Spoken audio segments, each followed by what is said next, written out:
Friends, कैसे हैं आप सब। Welcome to my channel English with Geeta Saroha 4.8। आज हम करने वाले हैं जस्टिस, जो लिखी गई थी जॉन गॉल्सवर्दी के द्वारा।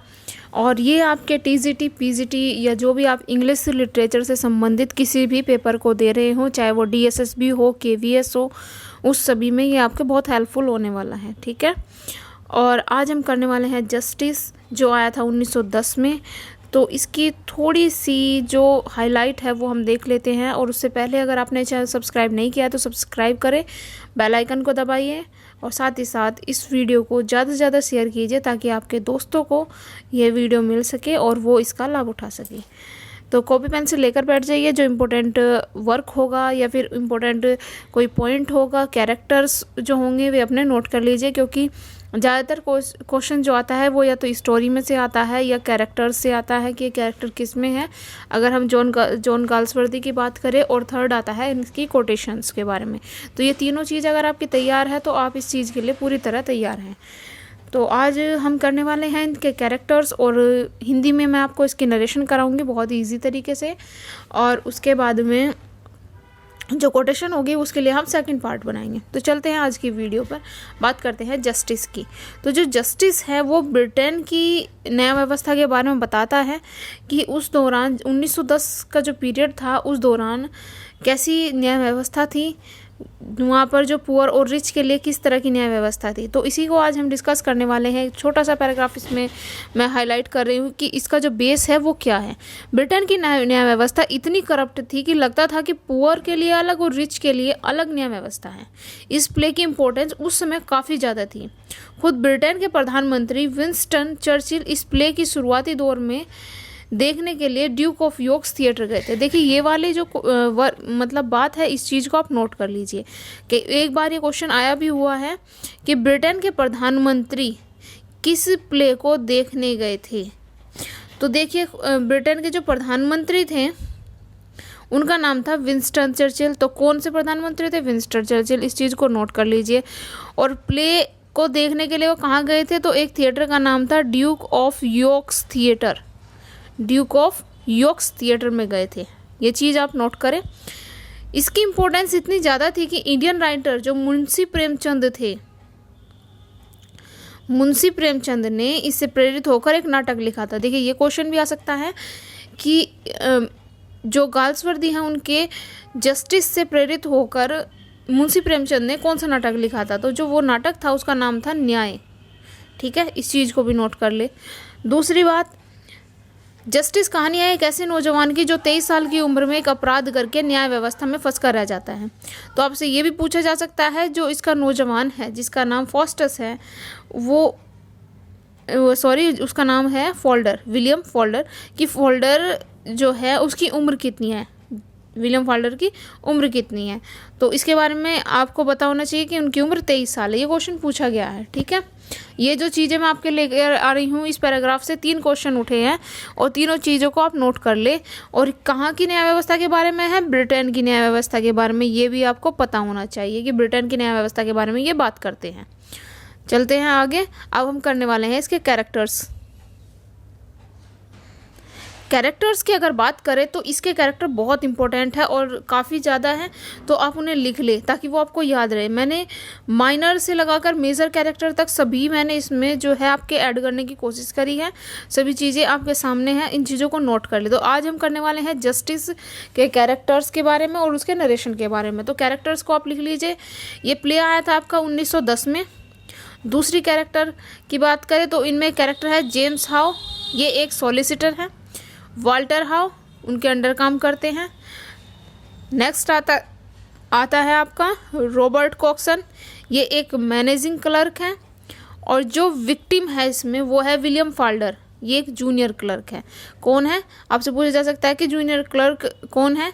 तो जूनियर क्लर्क है आपके विलियम फोल्डर। या पूछा जा सकता है विलियम फोल्डर किस पद पर कार्य करते थे। तो जूनियर क्लर्क के पद पर कार्य करते थे। एक जो पूरी कहानी है वो इन्हीं के ऊपर है, तो आप इस चीज़ को ध्यान रखिए। नेक्स्ट कैरेक्टर आता है आपका स्वीडल, विस्टर है एक डिटेक्टिव, काउले एक कैशियर है। ठीक है, आगे बढ़ते हैं। स्क्रीनशॉट ले लीजिए, वो भी आपके लिए काफ़ी हेल्पफुल रहेगा। मिस्टर जस्टिस फ्लॉड, ये एक जज है इसमें, ठीक है। विलियम जस्टिस फ्लॉड जो है आपके जज हैं। और हेरोल्ड क्लीवर है, एक एडवोकेट है, ओल्ड एडवोकेट है। इस बात को ध्यान रखें कि जो ओल्ड एडवोकेट है वो हेरोल्ड क्लीवर है और यंग एडवोकेट आपके हैं हेक्टर फ्रॉम। कैप्टन डेंसन है, रेवरेंड ह्यू मिलर है, ये एक प्रिजन कैप्टन होते हैं, वो प्रिजन चैपलिन होते हैं। उसके बाद में आता है आपका एडवर्ड क्लीमेंट, एक प्रिजन डॉक्टर होते हैं। तो प्रिजन में जो जेल में डॉक्टर है उसका नाम क्या है आपके, एडवर्ड क्लीमेंट। उसके बाद आते हैं एक वुडर है, इसमें लकड़हारा वुडर है इसमें, ठीक है। जो चीफ वार्डर है, वुडर जो है आपका चीफ वार्डर है। और 3 विक्टिम होते हैं जिस जेल में विलियम फाल्डर को रखा जाता है। उसके अलावा वहाँ पर 3 और कैदी होते हैं, जिनमें से एक का नाम आपका मोनी होता है, एक का क्लिफ्टन होता है और तीसरे का है ओ क्लेयरी। और लास्ट में आता है हनीविल जो है विलियम फाल्डर की गर्लफ्रेंड होती है, ठीक है। विलियम फाल्डर की गर्लफ्रेंड होती है। नेक्स्ट चलते हैं। यहाँ तक हमारे सभी कैरेक्टर्स जो है कंप्लीट हो गए हैं। कैरेक्टर के बाद में जो हमारा काम आता है वो आता है इसके नरेशन का। देखिए नरेशन में हिंदी में लिख के लाई हूँ ताकि आप इसे देखें भी और सुने भी, ताकि ये चीज़ें जल्दी से आपके याद हो जाएगी, कवर हो जाएगी, तो आपको इसमें कोई परेशानी नहीं होगी। मुझे नहीं लगता कि स्टोरी सुनने के बाद में आपका कोई भी जो है क्वेरी बच जाए, कोई भी दिक्कत रह जाए आपको।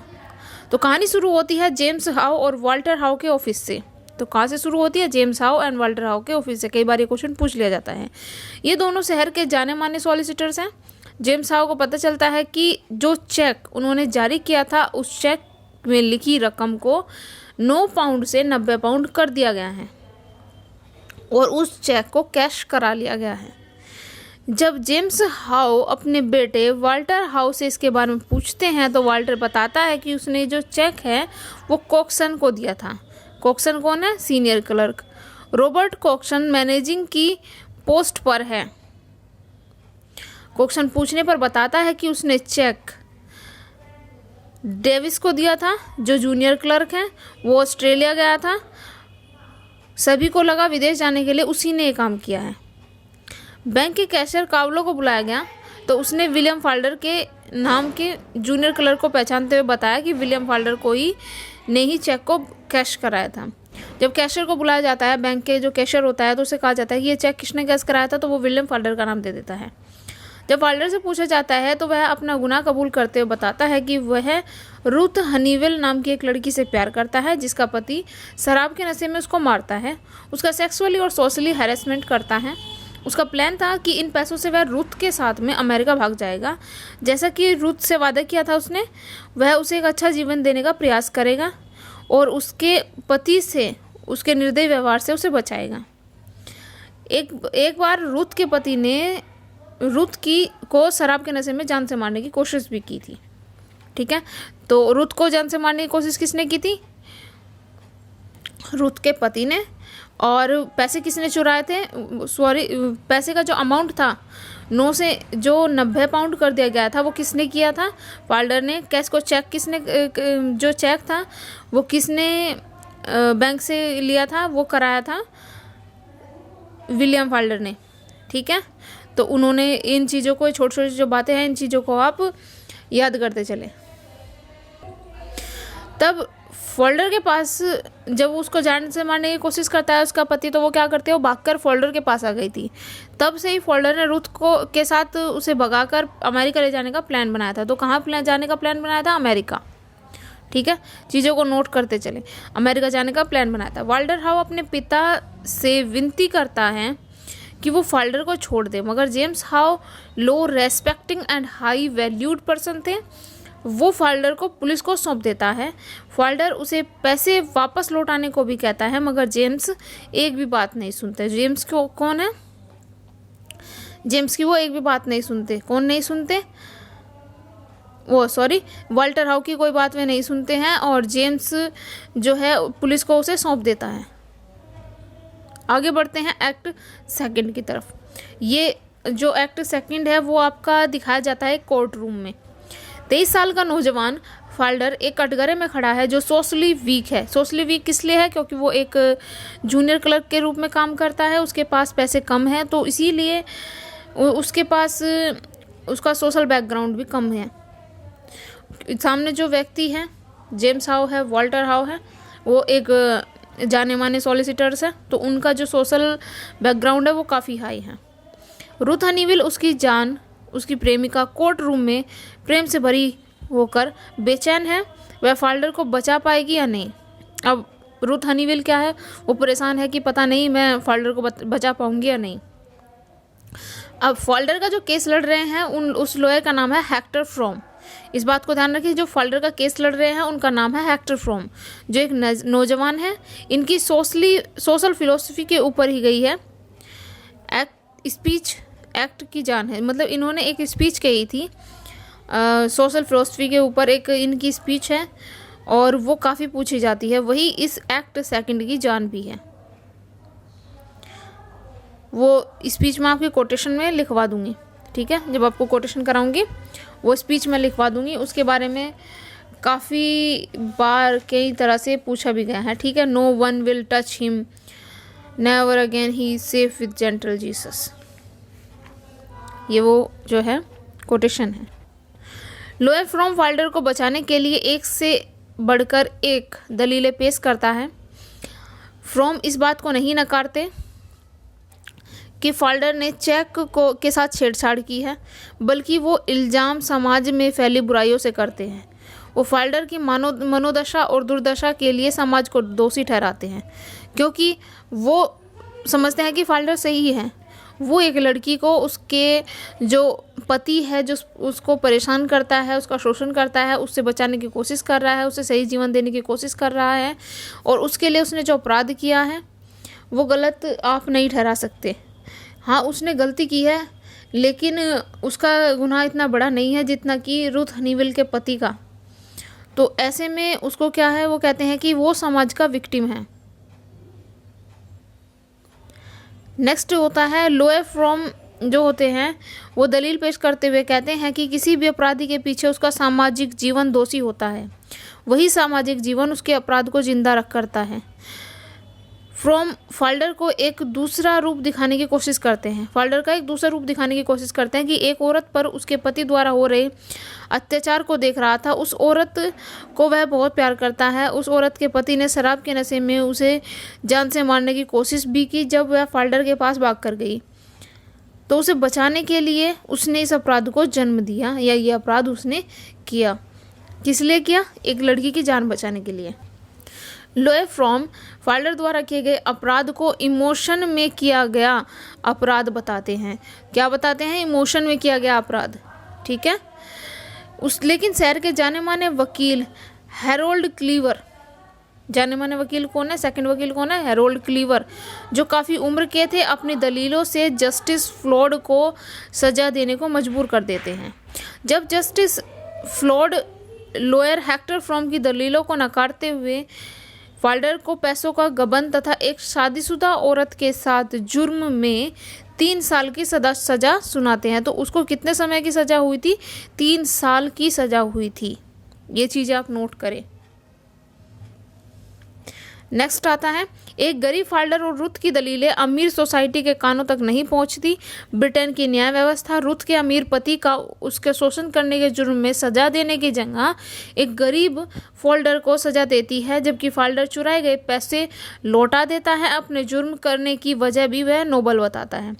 देखिए, उसने पैसे भी लौटा दिए, उसने अपना जुर्म भी कबूल किया, और उसकी जो वजह थी उस जुर्म करने की वो भी नोबल थी। लेकिन फिर भी क्या होता है, उसको 3 साल की सज़ा सुना दी जाती है, जो कि उसके जुर्म से बहुत ज़्यादा है। आगे बढ़ते हैं एक्ट थर्ड की ओर। अब एक्ट थर्ड जो है आपका स्टार्ट होता है जेल में। जेल का सीनियर क्लर्क जो है वो है कॉक्सन। जेल आता है, जेम्स का सीनियर क्लर्क जो है कॉक्सन है उसका नाम, वो जेल आता है। और जेल के गवर्नर जो होते हैं, जेल का गवर्नर कौन है? जेल के गवर्नर का नाम है कैप्टन डेंसन। से मिलता है, वो गवर्नर से कहता है कि वो फाल्डर के बारे में बात करने आया है। फाल्डर की बहन ने फाल्डर के हालात पूछने के लिए कॉक्सन को वहाँ भेजा था। गवर्नर कॉक्सन को बताता है कि फाल्डर को 1 महीने के लिए एक सेल में अकेले रहने की सज़ा मिली है। तो कितने समय के लिए? 1 महीने के लिए सेल में अकेले रहने की सज़ा मिली है और उससे अभी कोई नहीं मिल सकता। कोक्सन ये सुनकर दुखी हो जाता है। कोक्सन गवर्नर को रुथ से प्यार करने की उसकी कहानी बताता है कि वे किस तरह रुथ का पति उसके साथ ज्यादती करता था। उसके बाद में क्या होता है, कोक्सन कहता है कि रुथ ने फाल्डर के लिए संदेश भेजा है कि वह उस बाहर आकर उसका इंतजार कर रही है। कोक्सन गवर्नर को बताता है कि उसे 3 साल की सज़ा मिली है। केस के दौरान उससे काफ़ी मेंटली दुख उठाने पड़े थे। जो कोई अपराधी नहीं है वह अकेले सेल में रहने की सज़ा पाए। अब वो कहते हैं कि देखिए उसको तो काफ़ी मेंटल प्रेशर वैसे ही मिल गया था कि उसे 3 साल की सज़ा मिली है। अब वो इतना बड़ा तो अपराधी नहीं है कि आप उसे अकेले सेल में डाल दो। अकेले रहने की सज़ा बहुत बड़ी होती है। जब आपको एक कमरे में बंद कर दिया जाए और कोई भी आपके आसपास ना हो तो ये चीज़ें बहुत बड़ी हो जाती है, और एक व्यक्ति के लिए जो कि इस चीज़ के लिए जिम्मेदार भी नहीं है। जेल के पादरी जो होते हैं, अब जेल के जो पादरी हैं उनका नाम है द रेवरेंड ह्यू मिलर। कोक्सन की बातें सुनकर कोक्सन से सहमत नहीं होते। पादरी मिलर जेल के डॉक्टर एडवर्ड क्लीमेंट को बुलाते हैं। डॉक्टर एडवर्ड गवर्नर को रिपोर्ट करते हैं कि अकेले सेल में सज़ा काट रहा है। कौन अकेले सेल में सज़ा काट रहा है? फाल्डर। उससे उसकी मेंटली और फिजिकली हेल्थ पर कोई प्रभाव नहीं पड़ेगा। वो कहते हैं कि कोई बात नहीं, फाल्डर अकेले सज़ा काट रहा है तो उसमें कोई बात नहीं है, उससे इसकी मेंटल और फिजिकल हेल्थ पर कोई प्रभाव नहीं पड़ेगा। कोक्सन कहता है कि फाल्डर ये जो मेंटल टॉर्चर है वो सहन नहीं कर पाएगा, उसे जो है आप इस तरह से सज़ा ना दे। लेकिन वे नहीं मानते। अब वो क्या करता है, वो गवर्नर जो होता है उससे अपील करता है कि रुथ को फाल्डर से मिलने की परमिशन दी जाए, लेकिन जो गवर्नर है कोक्सन को मना कर देते हैं। कोक्सन फिर दुखी होकर वापस घर लौट आता है। मोनी नाम का एक अपराधी अपने हाथ से आरी बनाता है। अब देखिए उन अपराधियों के बारे में पूछा जा सकता है, जो वहाँ पर 3 मैंने अपराधी बताए थे ना, जब कैरेक्टर करा रहे थे तो मैंने 3 अपराधियों के नाम बताए थे। अब वो तीनों यहाँ पर आएंगे और आपको उन चीज़ों के बारे में पता होना चाहिए। जो मोनी नाम का अपराधी है वो अपने हाथ से एक आरी बनाता है जिससे वह सेल की जो विंडो है उसको काटने में कामयाब रहता है। इस घटना का जो पता चलता है, जो जेलर वुडर है उसको पता चल जाता है। एक और घटना होती है जिसमें एक अन्य कैदी है ओक्लियरी नाम का अन्य कैदी है, अपनी सेल का दरवाज़ा जोर जोर से पीटने लगता है। ठीक है, इस तरह सभी घटनाओं से जेल का जो अनुशासन है टूटने के डर से गवर्नर सभी कैदियों को अलग अलग जेल में शिफ्ट कर देते हैं। अब देखिए 2 बातें ध्यान रखिए, जो अपने हाथ से आरी बनाता है उसका नाम मोनी है, और जो जोर जोर से दरवाज़ा पीटता है उसका नाम ओक्लियरी है। ठीक है, इन दोनों का नाम आपको याद होना चाहिए। उसके बाद में क्या होता है, एक बार गवर्नर जनरल के दौरे पर निकलते हैं। पहले वो मोनी के पास जाते हैं, फिर उससे कहते हैं कि वो दोबारा आरी का प्रयोग नहीं करेगा। फिर वो क्लिफ्टन नाम का एक कैदी है उसके पास जाते हैं जो बूढ़ा हो गया है।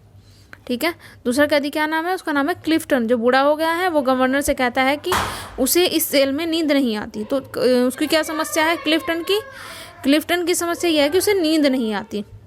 फिर गवर्नर ओक्लेरी के पास जाकर उसके दरवाजे पीटने का कारण पूछते हैं। वो कहता है कि इस तरह वो अपने आप से बातें करता है। तो पीटने का कारण क्या था, वो दरवाजा क्यों पीट रहा था, क्योंकि इस तरह वो अपने आप से बातें कर रहा था। जब वो अकेले बंद है तो मेंटली डिस्टर्ब हो गए हैं, तो वो इन तीनों की कंडीशन दिखाता है कि वे तीनों के तीनों क्या है, मेंटली डिस्टर्ब हो गए हैं, वो वहाँ से निकलना चाहते हैं। अब जो बात पहुँचती है इसके अगले कैरेक्टर पर, जो है फाल्डर। उसके बाद गवर्नर फाल्डर के पास पहुँचते हैं तो फाल्डर उसे बताता है कि उसे नींद नहीं आ रही है।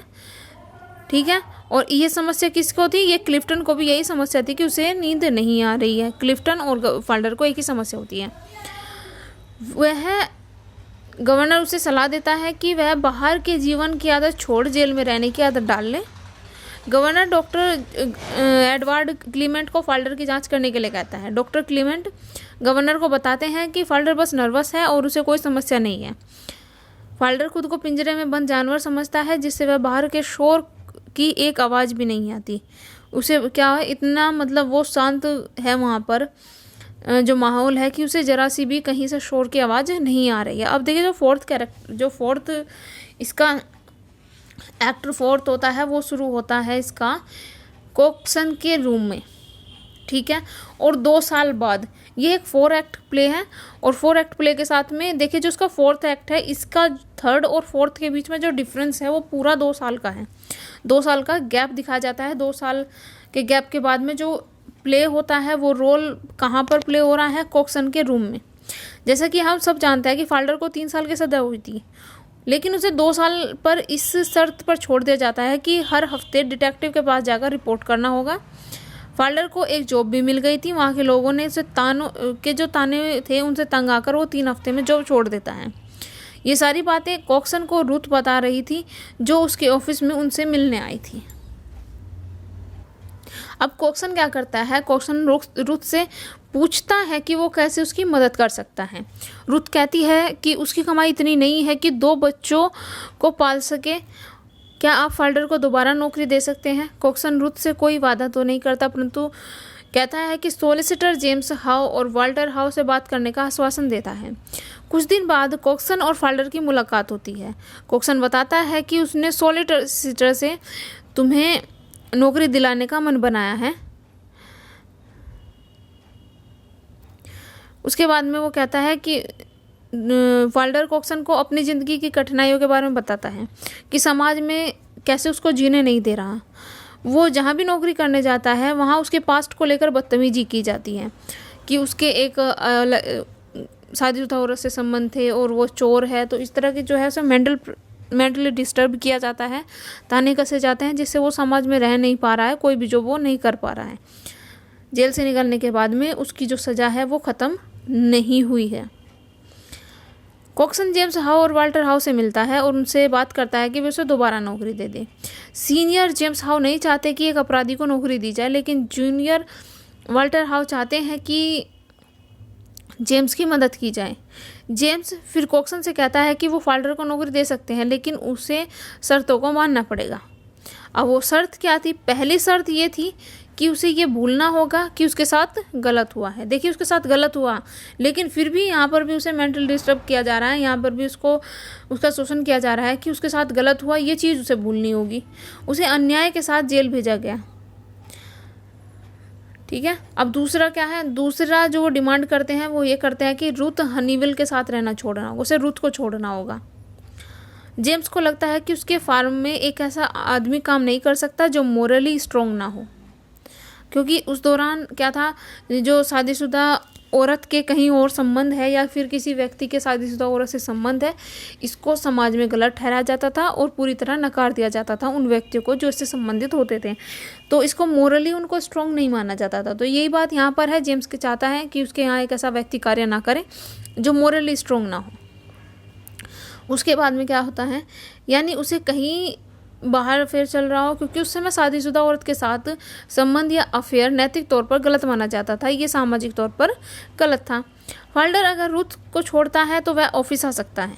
देखिए समस्या क्या है कि वो रुथ के साथ रहना चाहता है, उन परिस्थितियों का सामना करना चाहता है, तो अब उसके साथ में क्या है कि उसे ही छोड़ने की बात की जा रही है। कॉक्सन जब ये बात फाल्डर को बताता है तो फाल्डर कहता है कि रुथ का प्यार ही उसका एकमात्र सहारा है, जिसने मुझे बुरे वक्त में संभाले रखा। रुथ के प्यार ने ही उसे इतनी हिम्मत दी कि वो ये सब झेल पाया। अब देखिए समाज को गलत ये नहीं लगता कि उसका जो पति है उसका शोषण कर रहा है। समाज को गलत ये भी नहीं लगता कि वो उसको जान से मारने की कोशिश कर रहा है। उनको ये भी गलत नहीं लगा कि वो उसके साथ मार पिटाई करता है, उसके साथ बुरा व्यवहार करता है।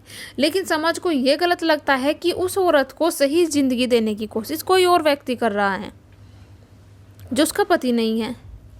सिर्फ एक पति के टैग के सहारे ही उसे उस व्यक्ति के साथ रहना पड़ेगा, उसके सारी ज्यादतियाँ सहन करनी पड़ेगी। तो ये गलत हो जाता है।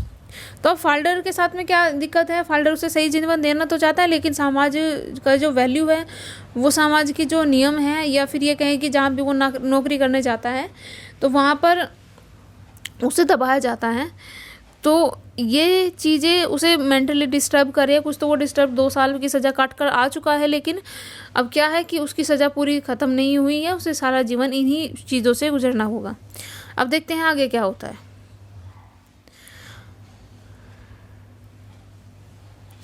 उसके बाद में फाल्डर और रुथ को अलग अलग बुलाकर जेम्स और वाल्टर ये पूछते हैं कि क्या वे शर्तें मानने के लिए तैयार हैं। फाल्डर मना कर देता है। जब जेम्स रुथ से पूछते हैं तो वो चाहती है कि फाल्डर को जॉब मिल जाए, तो वो फाल्डर को छोड़ देगी। रुथ फाल्डर की ज़िंदगी में आए तूफान की वजह खुद को मानती है। रुथ को ये लगता है कि जो उसकी ज़िंदगी बर्बाद हुई है वो मेरी वजह से हुई है। वो फाल्डर को और ज़्यादा तकलीफ में नहीं देख सकती, इसलिए वो फाल्डर को छोड़ने का फैसला करती है। ये सुनकर फाल्डर अंदर से टूट जाता है। फाल्डर और रुथ को वेटिंग रूम में बैठा दिया जाता है। उसके बाद क्या होता है, अब देखिए समस्याएं कहाँ पर आती है। अब ये इसका लास्ट चल रहा है, ठीक है, 4th एक्ट जो है इसका लास्ट चल रहा है और वो बताते हैं कि अब क्या होगा। जेम्स, वाल्टर और कॉक्सन आपस में बात कर रहे होते हैं, तभी वहाँ डिटेक्टिव विस्टर आ जाते हैं। देखिए डिटेक्टिव विस्टर किस लिए आते हैं, कि उसे गिरफ्तार करने के लिए। कई हफ्तों से उसने स्टेशन पर रिपोर्ट नहीं की थी। अब उसे 2 साल में इसलिए छोड़ा गया था ताकि वो हर हफ्ते जाकर डिटेक्टिव विस्टर के पास में अपनी रिपोर्ट दे। अब उसने कई हफ्तों से वो वहाँ नहीं गया, तो इसलिए क्या होता है, वो डिटेक्टिव विस्टर उसके घर पर ही वहाँ पर आ जाते हैं। जो वहाँ पर रूम है, कॉक्सन का रूम, वहाँ पर आ जाते हैं जहाँ पर उन्हें बिठाया हुआ है। कॉक्सन हालात की नज़ाकत को समझते हुए रुथ और फाल्डर की किस मानसिक हालात से गुजर रहे हैं डिटेक्टिव विस्टर से कहते हैं कि वो किसी और दिन आए, क्योंकि आज उनके सामने वैसे ही नौकरी की समस्या है और वो इसीलिए यहाँ पर बैठे हुए हैं कि ताकि वो फैसला कर सके कि उनको नौकरी करनी है या नहीं करनी है। रुथ फैसला कर सके कि उसे फाल्डर की ज़िंदगी में रहना है या नहीं रहना है। अभी फाल्डर यहाँ नहीं है, पर डिटेक्टिव विस्टर फाल्डर की जो कैप होती है, एक वो कैप पहनते थे, तो उसे टेबल पर रखा देख लेते हैं, जो वो वेटिंग रूम में जाते समय भूल गया था। वेटिंग रूम में कौन बैठा है, वेटिंग रूम में फाल्डर और रुथ हनीवेल बैठे हुए हैं। डिटेक्टिव विस्टर वेटिंग रूम में जाते हैं और फाल्डर को अरेस्ट कर लेते हैं। डिटेक्टिव विस्टर फाल्डर को सीढ़ियों से उतार ही रहे होते हैं कि फाल्डर जानबूझकर अपने आप को नीचे गिरा लेता है। अब वो सीढ़ियों से गिरने की वजह से उसके गले की हड्डी टूट जाती है और वो दम तोड़ देता है। तो उसकी मौत कैसे होती है, गले की हड्डी टूटने के कारण। और फाल्डर क्या होता है, वो खुद को जानबूझकर अपने आप गिरा लेता है। अब वो वहीं दम तोड़ देता है। गिरने की आवाज़ सुनकर सभी व्यक्ति जो होते हैं वो इकट्ठा हो जाते हैं। रुथ बेहोश होकर गिरने ही वाली होती है कि वाल्टर और जो कॉक्सन होते हैं वो उसे संभाल लेते हैं। वाल्टर की डेड बॉडी को देखकर कॉक्सन कहता है, रुथ से कहता है, देखिए ये एक बहुत इंपॉर्टेंट कोटेशन है, इसको लिख लीजिए। ये आई हुई है, ठीक है, एग्ज़ाम में आई हुई है। टीजीटी पीजीटी के एग्ज़ाम में ये क्वेश्चन जो है पूछा गया था। ये आपकी है, ये वाली कोटेशन, ठीक है। और ये कोटेशन किसने दी है, फाल्डर ने दी है। फाल्डर के बारे में कॉक्सन ने कही थी। किससे कही थी, रुथ से कही थी। वो कहता है no one will touch him now. अब उसको कोई भी नहीं छू सकता, नेवर अगेन, कभी भी दोबारा नहीं छू सकता। He is safe with gentle Jesus, कि वो अब जीसस की गोद में, वो यीशु की गोद में अब सेफ है, क्योंकि समाज ने उसे जीने ही नहीं दिया। उसके सही होने के बावजूद वो सज़ा काटता रहा। अब फाल्डर को कुछ नहीं हो सकता, ना समाज उसे कुछ कह सकता है, ना कानून उसे कुछ कह सकता है, ना ही कोई रिच व्यक्ति उसे कह सकता है, ना न्याय व्यवस्था उसको परेशान कर सकती है। अब वो जीसस की शरण में है। ब्रिटेन की करप्ट न्याय व्यवस्था ने एक व्यक्ति को आत्महत्या करने को या मरने को मजबूर कर दिया। तो ये थी जस्टिस की कहानी। ये काफ़ी इम्पोर्टेंट आपका प्ले है। इसमें से हर बार 1, 2, 3 क्वेश्चन पूछे जाते हैं। पिछले साल का 2018 का 2021 का अगर आप पेपर उठाकर देखोगे तो उनमें आपको इससे रिलेटेड एक नया क्वेश्चन जरूर मिल जाएगा, कैरेक्टर से संबंधित, कोटेशन से संबंधित। अब हमारी इसकी कोटेशन रहती है वो हम अगली वीडियो में कवर करेंगे, ठीक है। तो आज की जो वीडियो होती है वहीं पर समाप्त होती है। हम मिलेंगे फिर अगली वीडियो में। अब तक अपना समय देने के लिए धन्यवाद। अगर आपने चैनल को सब्सक्राइब नहीं किया तो सब्सक्राइब करें, लाइक करें, बेल आइकन को दबाएं, ज़्यादा से ज़्यादा शेयर करें, ताकि हमें भी अपने जो कार्य है उसकी सराहना मिलती रहे और हम ऐसे ही जो कार्य है आपके लिए लेकर आते रहें। धन्यवाद, मिलते हैं अगली वीडियो में।